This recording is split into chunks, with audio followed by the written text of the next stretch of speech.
আমরা বিরোধী দলের পক্ষ থেকে মূলত প্রস্তাবগুলো দিয়েছি, আর কোনোটাই দেই নাই।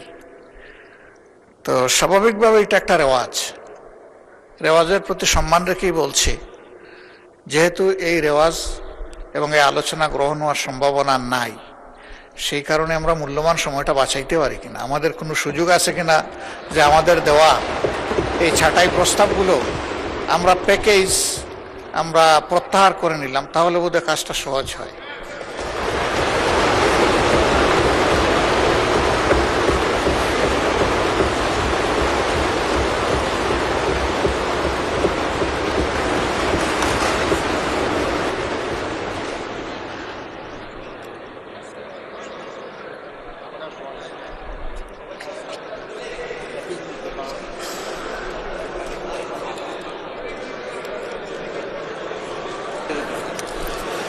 ধন্যবাদ বিরোধী দলীয় নেতা।